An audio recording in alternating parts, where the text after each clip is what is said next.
Welcome back. It's time for the highlight match of the night. MVP Black up against L5, number 1 and 2 of seeds going into the midseason brawl. They failed to bring Korean dominance, but they're coming back with new and updated rosters, and this is going to be the first time they clash in our second phase. Yes, I'm ready. I know you're ready. Are you guys ready for L5? And MVP Black, of course, with new rosters. Lots of differences actually coming out from L5. They actually almost lost a match against Tempest. They had an amazing reverse sweep though. And throughout that best of 5, all 5 games, they've showed improvements. And MVP Black against some other team, and even Black does not seem so completed yet. So this will be the fight of who understood the meta a little bit more right now on this patch 26.0. And this match in the past was kind of deciding who's the king of Korea, and it was implied that that meant that they were the king of the world. But for the second time in history of Heroes of the Storm esports, Europe defeated Korea. It was first NA who was able to take the torch away. This time it was Europe. Even had a Europe versus Europe finals, so the dominance that we saw from Korea for the Korea versus Korea last year, this time was met by Europe. So the winner of this series doesn't even necessarily mean they're the best in Korea, because Tempest is another powerhouse going to this. They almost beat L5. They took the 2-0 lead. This team was able to make the reverse sweep happen. It was very difficult. It was SC who rallied the troops together and made it happen.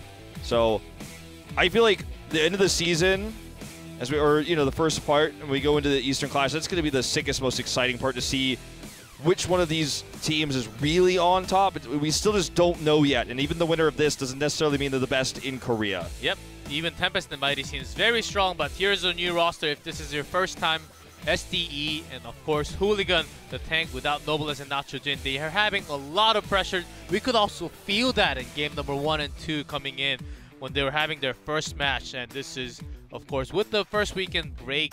Now they're in here. We have to talk about the missing spot of Noblesse. There was a big hole with the shot calling and the drafting. Seemed like they came back on game 3 and they can still make things come together. The thing is, I don't even think that SC was supposed to be the shot caller, but he took up that role. He stepped into the limelight. He took the spotlight there and brought everyone back together. Swoy listed as the key player here.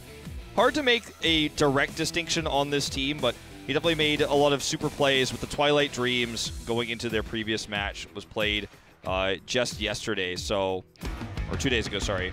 But anyway, we're going into their opponents. MVP Black here. Once Kings of the World, Rich is back on the roster, and domination is what you could say is how the series went with Blossom. They did lose the 1 game against Cho'Gall, but otherwise, overall, they dominated the series. It looked to be back to form. But there are holes and question marks for their play. The perfect team we expected to see going into this one. Sake with some questionable positioning mistakes. Reset, not looking as dominant, but perhaps they're just getting back into the swing of things because it's been a little while since the midseason brawl. They've only played 1 match so far. It was against Blossom. And we'll see if they can swing the momentum into a more dominant arc here, as they did destroy Blossom, but the games were not as dominant as most would have expected, if that makes sense. That's right, and Kyocha moving into the support role, I think that's one of the most important key points for them, as Kyocha was positioning very aggressively, as maybe he's not really fully adjusted into the support. Of course, he played lots of different roles throughout the season, throughout the last year too. So he's the perfect one. But the key player here will be Sake. It was also the one part of Cho'Gall playing lots of Tassadar, because now with Rich filling in with the sub DPS, sub tank role, he's also moved into a role where he has to play lots of Tassadar to fill in that spot for the team. So when we saw the matchup between these two teams in the midseason brawl in the lower bracket, it was L5 who prioritized massively the Auriel play, the Vala, the Valarial, those types of combos. It was L5. But when you look at the play for both of these teams' opening matches this weekend, it was the opposite. It was Black who was actually highly prioritizing the Auriel, and L5 who was going down the Genji route, prioritizing them 4 of 5 games in first picks.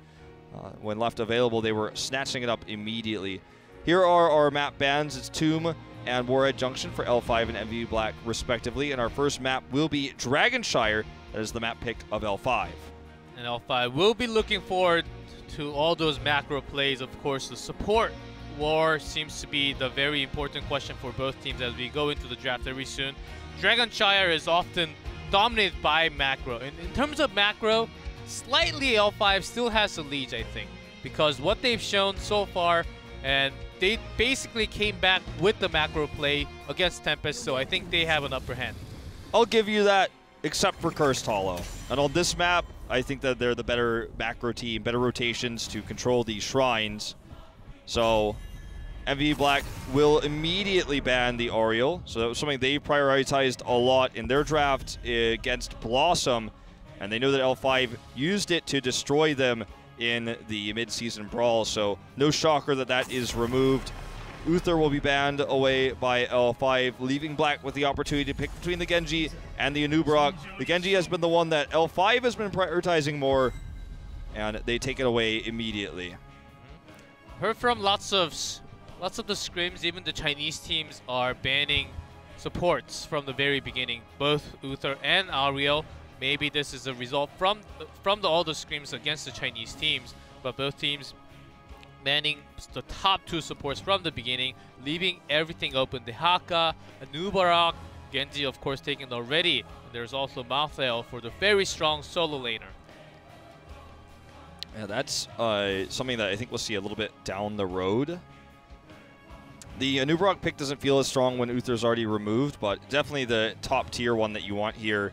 Unless they want to grab an Illidan pick, which is not really L5's way. Jungha's played the hero many times. He's a great Illidan, but better on the Zeratul when you think about him as carrying with Abathur picks. This is not an Abathur map. Dehaka also a strong solo laner they could grab up early here if they want to keep the picks flexible. I think it's probably going to be the Noob though. And it will be Dehaka with him. So kind of going into what I was saying, but a little bit of both, not taking one route or the other. So they have the top tier warrior and they have a strong solo laner. So Malthael not really on the cards here for L5. Yep, grab the strong frontliners, not really showing the damage onto the back line. So Black will have to decide. They can also go for Abathur on this map, of course, not often. Usually on something like the smaller maps or even BOE sometimes, but they do have Genji on their hands, and sometimes they can even go for Genji Zeratul. If they're going to go all dive in, Illidan is also available, but the problem is the supports. Which support are they going to fit with their team comp? Depending on the support, a lot can change, not just the Kerosene, because they will be lacking on those sustains. Maybe even grabbing Rehgar for the dive in with the camp clearing speed. I think that's a very good option too. Yep. See if they want to grab it early here. I don't think Tyrael is going to be picked up that early. It's going to be Malfurion and Illidan. Actually, a bit of a surprising Illidan pick coming in here. Abathur left available. You can't ban the Tyrael and the Abathur. And even though we don't really see Abathur on Dragonshire, it's definitely something that may be coming in here to support the Illidan by MVP Black. Let's see, what kind of double support are they thinking? I think that's the question that L5 has in their minds right now. They can ban Tassadar if they don't have a plan to actually bring it in their own draft. Seems very unlikely with the double frontline tank, so I think banning Tassadar is a very safe ban for L5. I think that's a decent ban. I'd say avoid the Abathur ban because this doesn't really make much of an impact on this map besides supporting the Illidan. It's not a lot of split push pressure, a lot of extra soaking. Greymane, that is a weird one for me. Okay, Tyrael ends up being the pick. I like this a lot more. The Greymane almost made me think, like, are they scared of Cursed Bullet? Because they're going to choke gold and get Ariel as their fifth pick? Like, what?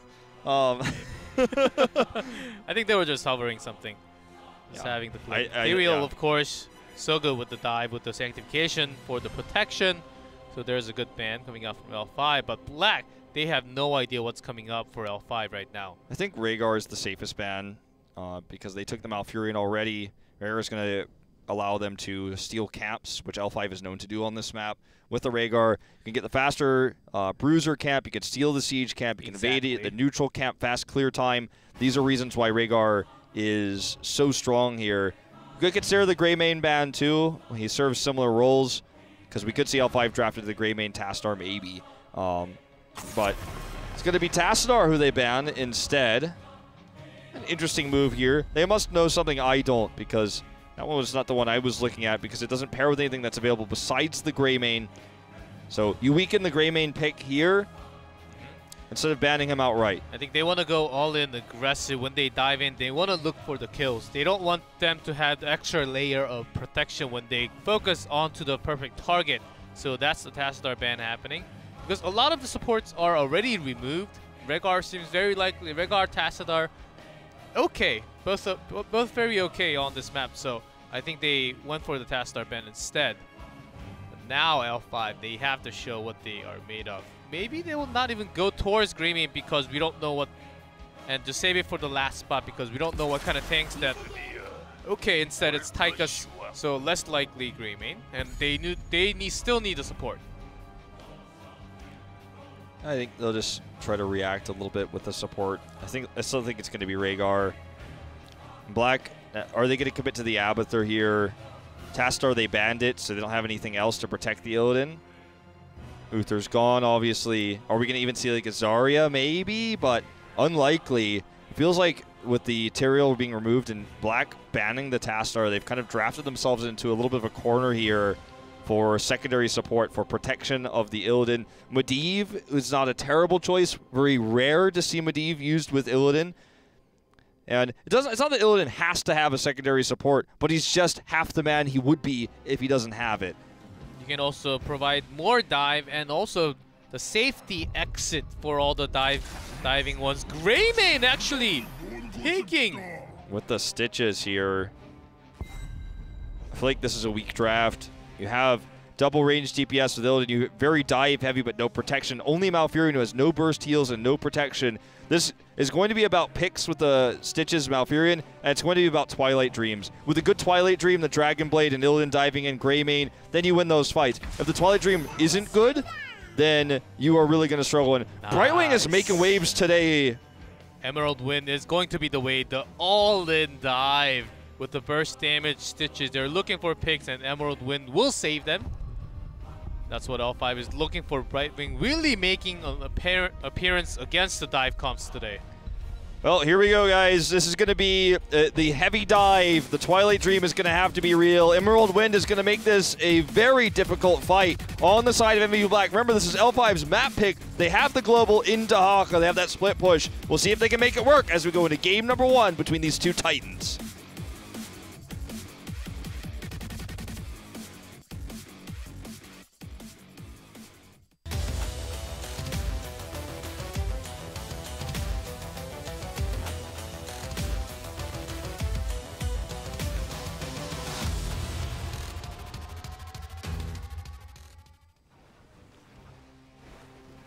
L5, Hooligan on Anubrock, SC on Tychus, Jungha on Dahaka, SDE on Li-Ming, and Swoi on Brightwing.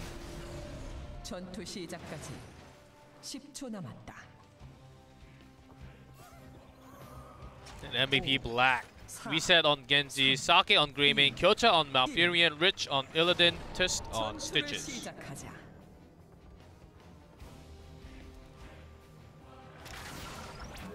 So, cocktail build coming out for Gray main, obviously with the solo support. That's going to be the way that they draft this, or rather play this out. Li-Ming power hungry, actually. Surprising over the Force Armor when you have this heavy of a dive. Protection is always nice. Just wants to have more spell damage here. Not a whole lot of defense against that. Not even Dampen Magic being taken here on Stitches, going full slam. This is I don't want to call it a Wombo team fighting comp for MVP Black, but the Twilight Dreams are really going to have to be good, or I can't imagine them having the sustainability to win a longer fight. Ooh, the baits here. Jungha with the very brief burrow. Just force the phase shift in. I think they're looking for the strong early game ganks, look for the kill, and having their early lead from the beginning. There's a trust from Kyocha already. They're looking for those early peaks to snowball from the beginning and really keeping that snowball into the late game so that they can win. L5, they will have to fight for a long time. They have to sustain with Emerald Wind. I think is a very likely option coming out from Swoi, and Brightwing is actually his favorite hero from last year too. Yeah, working that in favor. That's true. That's something we didn't really mention, but all throughout 2016, he said Brightwing was his go-to. When it's like Jaehyun's Malfurion, when no one else actually picked Malfurion, Jaehyun was picking Malfurion, and even Brightwing for Swoi, he was basically the only one. Brightwing and ETC kind of helped define the split push and solo laner, solo soaker meta, where we had the stage dive was meta, you know, and Swoi was one of the first players to actually make this happen. By the end of 2016, especially the World Championship, it started to see a little bit less play. People started to figure out, okay, this wasn't as strong as we had originally thought. But Jonah's going to loop around here to look for the potential tongue grab onto Rich. Will grab it, easy peasy here. There's the poly, and just going to be a trade advantage for L5. Yeah, that's right. But for the time being, they will get the control, and leaving, and Anubrak is coming in the mid lane. So because Ditches will be looking for the channel.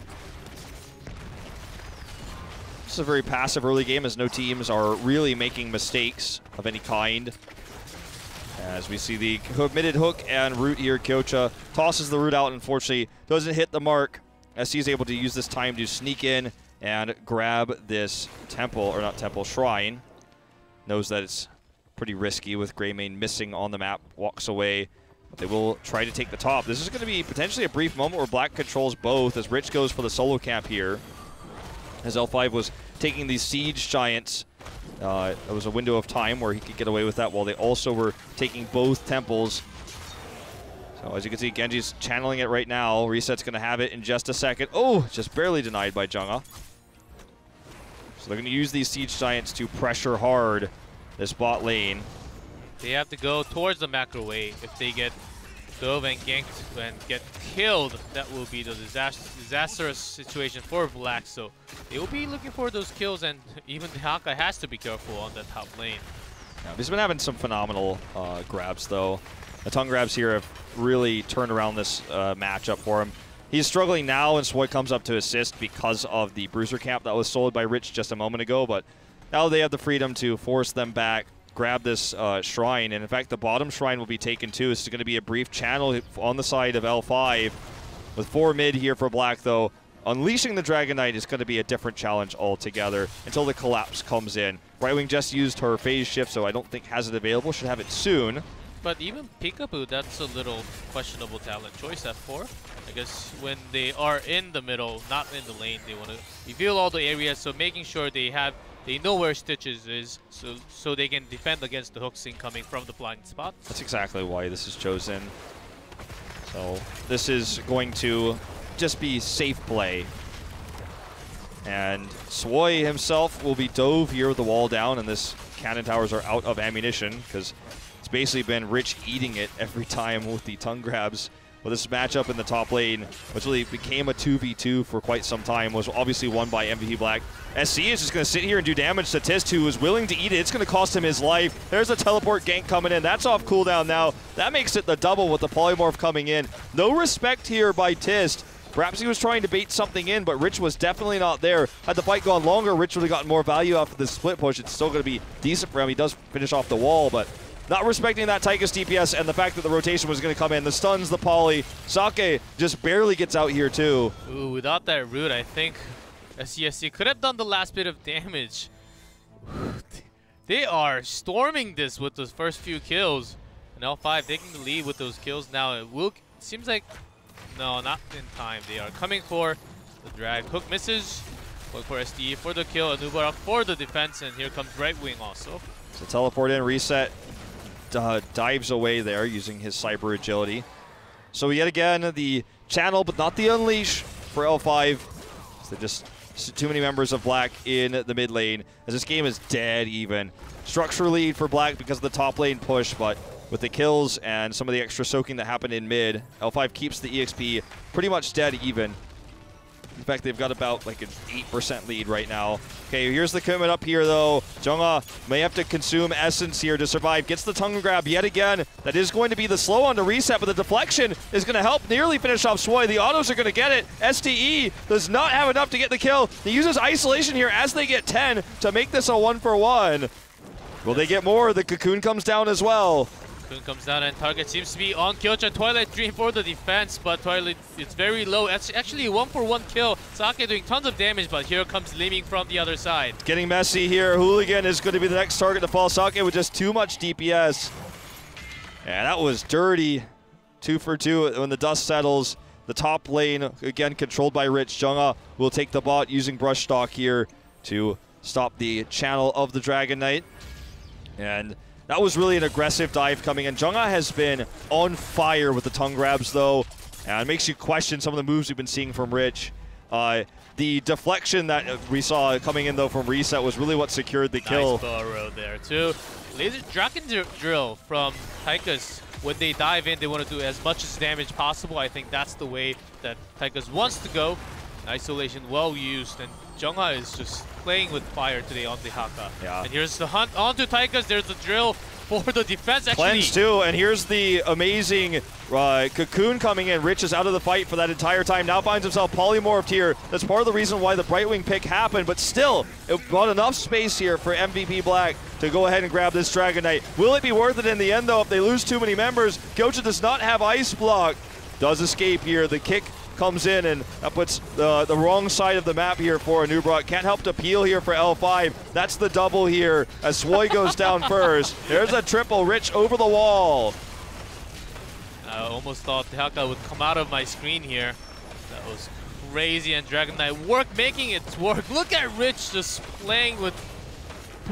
She's flying over the map with the hunt, using every single time when it's available right now. That's Rich on Illidan. Feels like everything is right in the world when Rich is back on MVP Black and he is throwing people in the dumpster. So a fiery game, 11 kills already here at 8:30 into the map. Dragon Knight has 12 seconds left to find some last-minute damage onto this bot fort wall. Almost got one cannon tower, but Sake's not willing to put himself in a risky spot here on the gray main with no escapes. So hyper-aggressive plays here for L5, using the Cocoon early in the fight to look for picks, but doesn't feel like they can actually quite seal the deal quickly enough. Then the fight turns around against them. The extra sustained heals coming out from Kyocha, who now has Ice Block. Gonna make it a lot easier for him to survive when the dive comes in, or not the dive, but the cut comes in. They slice MVP Black in half when MVP Black is diving tough on the towers. We've seen Rich already so heavily invested in doing damage to the top fort, the mid fort. Now that I think of it, the Greymane pick is very smart in a way, because even if you lose Genji or Illidan from the dive, you still have so much damage available for your team that can turn the team fight around. So L5 is going to start the team fight already. Big silence!